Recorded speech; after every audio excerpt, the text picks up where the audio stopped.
everybody, Cribbage here. Today I'm going to teach you how to play this card game that I designed known as Breckenridge.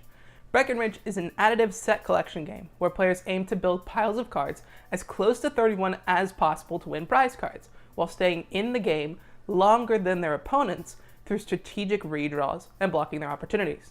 Points are scored not only based on the number of prize cards you win, but on the array of prize cards you win, using pairs of cards, three-of-a-kinds, and even royal flushes. So let's get into it. Breckenridge is played using a standard 52 deck of cards. You can play this game with any number of players you can fit around a table and deal cards out to.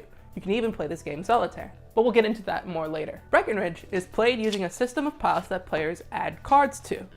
First, a player starts a pile by playing a prize-suited card onto the field. A prize-suited card is a card that matches the same suit as the prize card for the round.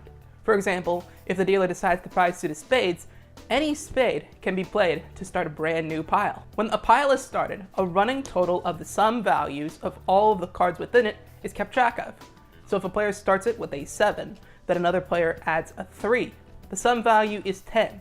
Cards are staggered such that the rank and suit of each card in a pile is visible to the table.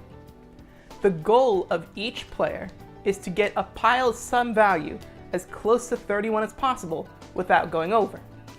If you'd like to add a card to a pile, but adding it would cause the sum value to go over 31, you cannot place it there.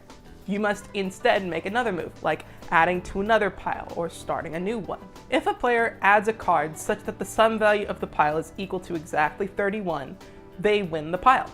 First, they take all prize-suited cards out from the pile, including any prize-suited cards at the very bottom. Then they take all of the other cards in the pile and place them in a face-up discard pile, which is usually put close to the face-down draw pile or deck. Their prize-suited cards go into their prize pile, which is kept from round to round and indicates a player's score. Some values are kept track of using their number value. For number cards, this is self-explanatory. Face cards are a sum value of 10 no matter what. Aces are always a sum value of 1, no blackjack rules. When a player causes the sum value of a pile to equal a multiple of 5, they draw a new card from the top of the deck. This includes if they start a new pile with a 5, 10, or face card. This creates a dynamic of tension as players balance staying in the game by redrawing versus giving their opponents opportunities to win the pile. The first thing done in a session of Breckenridge is finding the first dealer for the round. Shuffle the deck, then place the stack of shuffled cards onto the table. Allow each player to grab a stack of cards from the shuffled deck, then have them overturn the stack to reveal the bottom card. The player who overturns the highest ranked card becomes the first dealer. If there's a tie for first, allow the two tied players to reveal the first card over from the bottom until the tie is broken. The player with the highest ranked card between the two is the first dealer. Pass some kind of dealer indicator to the first dealer for the round. This can be the box of cards the cards were drawn from, or it can be a joker, or some other kind of item. They will hold onto this for the rest of the game and will help define the length of the play. Reshuffle the deck of cards. Then deal the cards out to the players. First, give players 3 cards at once, starting with the dealer, then moving clockwise. Then give the players at least 1 additional card at once. It's recommended to play with 2 additional cards for a 5-card hand. Finally, give the dealer for the round 1 extra card. The dealer will then select one of the cards from their hand to act as the prize card for the round. Like this. They'll reveal this face up, then place it underneath the deck sideways, such that it is still visible to the table. They'll then set up the first pile of the round by selecting a card from the prize suit within their hand. You can be eliminated from a round under 2 circumstances. For one, you can be eliminated by running out of cards.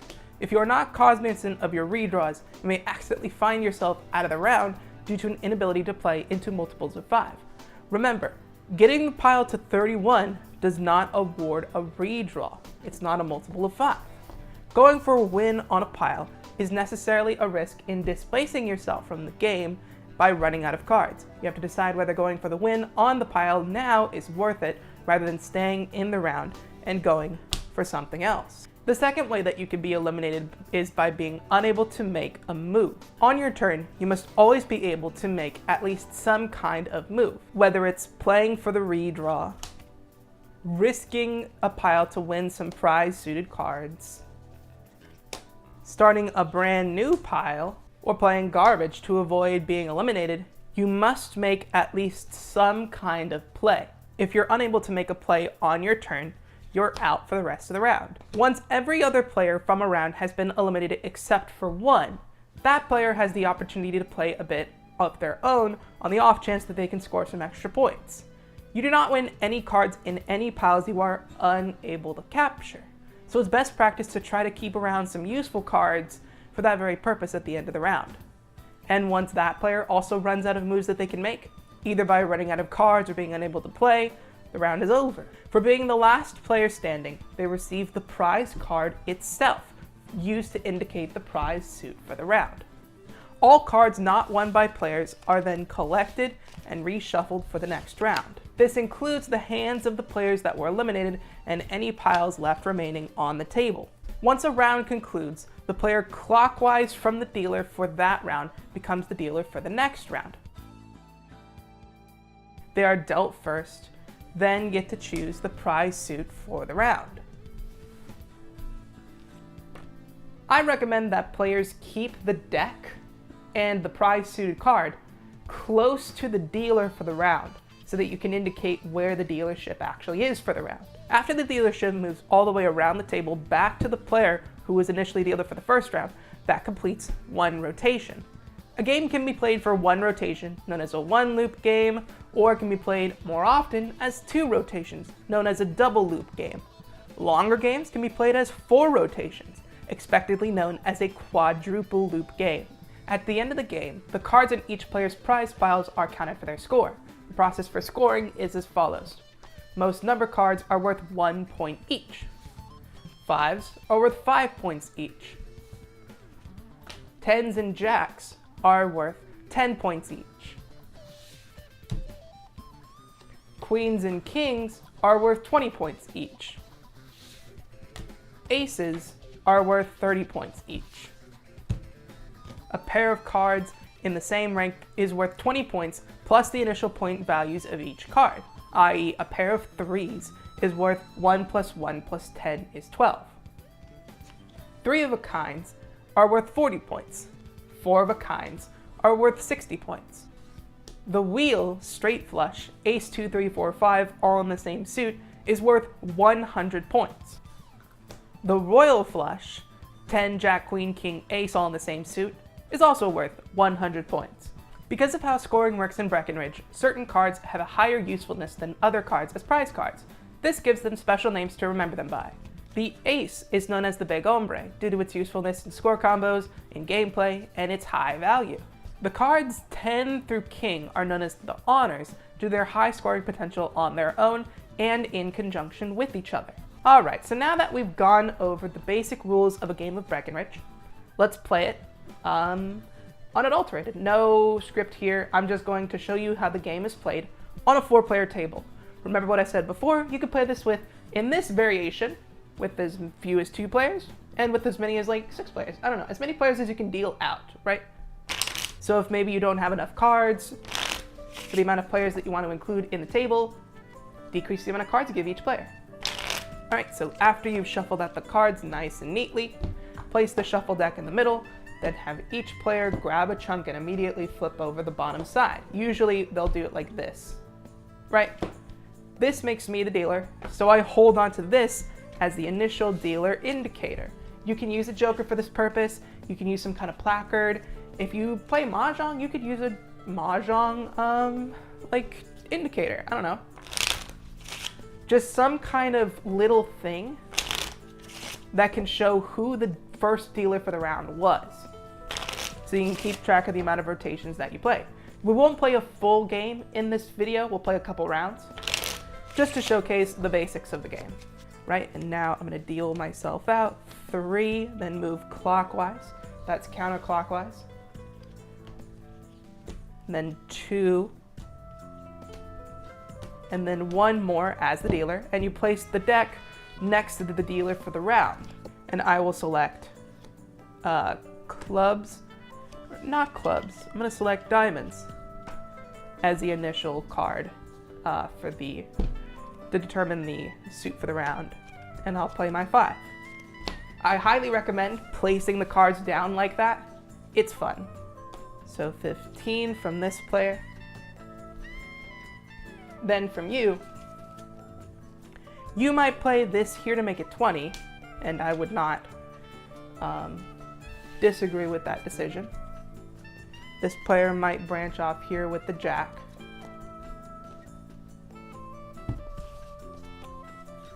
All right, so we're at 20 and 10. Bring this to 20 as well to try to incite some pressure between the players. Then this player might just try to avoid the pressure by starting a new pile. Because it's not a multiple of 5, he doesn't redraw. Now this player has the opportunity to play the 10 here with the 6 for a redraw. So this is at 10. This player doesn't have any options aside from maybe playing the 10 of diamonds within his hand onto another field right here. It's risky to play cards of the prize suit on top of each other because then you could risk losing it all from one smart play, right? 12. Nothing much doesn't let me redraw. Over here, that's 20, so he can redraw. Now this player's at a dilemma. If he makes it 5 and this player has a 6, he's out, right? This 4 is gone. Maybe instead he plays this to make it a 5 and is allowed to redraw. So now this player, he's sitting at 20, 20, 25, 20. No, 20, 20, 20, 20. All of these are 20 right now. And 20 is like the limit because when you go up to 21, there's a chance that someone could capture it with any face card or 10. And 10s are very common. So maybe he plays this here. The problem with playing, say, a face card onto the other piles is that if he sets it equal to 30 and someone has an ace and it's within the prize suit, well then maybe someone can, capture it all and have a lot of points. So if he wants to do that, he might want to play it onto a pile with a lower quality card. So instead of winning, say, this would be 35 points in one, he can win 31 points in one if he really wanted to. But he doesn't have to. He can place this here. This would require this player to have a 6, and the 6 would clear it, but wouldn't be very big of like an issue. All right, this player is going to start a pile over here. We're getting a bit crowded on this table. This player does have a 6, so we'll use it and we'll win this 10 of diamonds here. This goes into their prize pile, and I'll move this over here so that we have space on the table. Right, so now this player will probably play their 10 right here. Ignore the dog barking. I'm sorry if you can hear that. I can't really control that too much. All right, so we have 20, 20, 20, 20. So whatever this guy plays, well, he could play this here. Stays in the game, not too bad. Then we have 20s again. And if this player sets this to 21, that'd be an issue. So maybe he'll play this 4 here. It doesn't do anything for him now, but it could later, right? Or maybe he decides he'll play the 9. This is 19. Now, let's see. This is gonna be a bit of an issue. Playing the 7 here, so making this 27 might honestly be the best play he has right now. Aside from maybe playing the 2, which could be an option. He might want to do that actually. So we'll go with that. 2 of diamonds off to the side. A lot of the early game is just playing chicken with cards. This player plays the 8 over here for 10. And now this player will continue the game of chicken using this jack to make this 20 and redraw. Now we're at the stage of reckoning, aren't we? The best play for this player might honestly be to put this over here, right? Because if he does this, 24, you would need a 7. Or he could place this here. This would make it 23. To win it, you'd need an 8. Really, it's up to them. I think they might choose to make it this. This is why you might want to keep track of the amount of cards that have been used and played already, because then that allows you to gain the opportunity for what cards are ideal in which circumstance, right? So this player had a 7. If this player put that over here, he could have played the 7 to win that, but now it's 23. He'll have to play this 7 here to make it 30, which keeps him in the game, and he just drew a really good card there, but it means that this player can then use this ace to capture this queen, and queens are worth 20 points, so that is very valuable.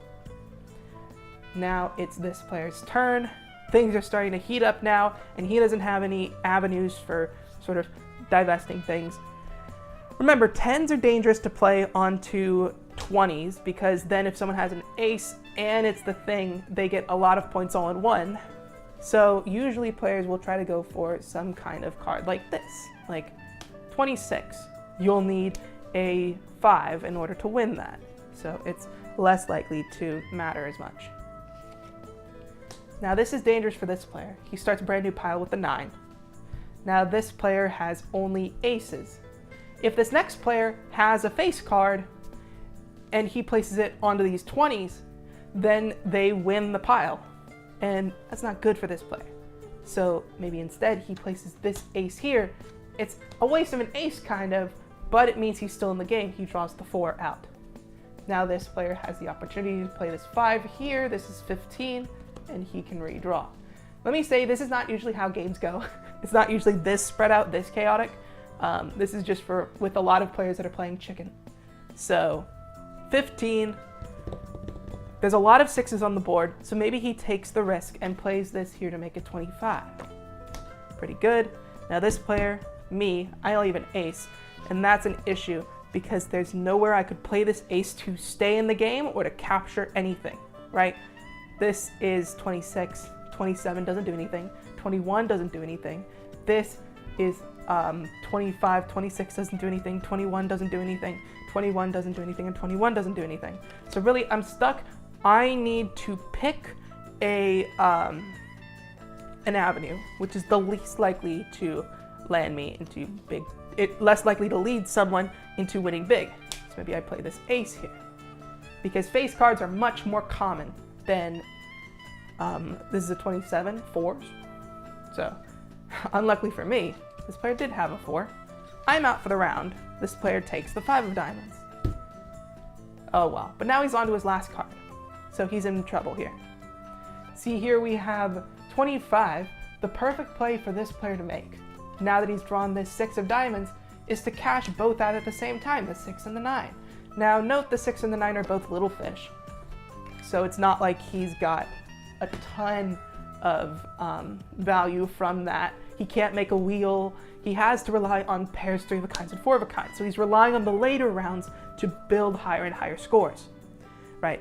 So here, back to the board, we've got 20, 20, 20, and 20. So all 20s, really he's in trouble. Maybe he plays this 7 here for 27, no value there. This guy's at a bit of an impasse, right? He's got a bit of a tricky situation. He only has an ace of diamonds. This would be extremely useful if someone decided to push forward and place a face card somewhere. Like, for example, if this player played this queen here, or even this queen here, he could use the ace and cash it in like that. But instead, wise decision by this player, he plays the 7. And this means really he has no other choice but to either set someone up for the round, or, bundling the ace and the king kind of sucks. But then giving someone the ace for free kind of sucks. So the only real decision he has is to place this here. And there's fewer aces on the board, but this allows this player to take a new redraw with the 2. So this is at 30. Now this player is almost forced into playing a face card onto one of these, knowing that there are much fewer aces on the board because he kept track of the amount of aces that were already used, right? We have 1, 2, There's only one more ace. It's the ace of spades hidden somewhere in this deck. He knows that it might be worth it to just play this for the redraw. All right, excellent. And now, likewise, this player plays for the redraw. 20 makes 30. Here we are. Right. So this is sitting at 20. This is sitting at 30. This is sitting at 30. And this is sitting at, what is that? 30? Yes. 30, 30, 30, 20. That's what we're looking at right now. The probable best decision he could make is to place this 9.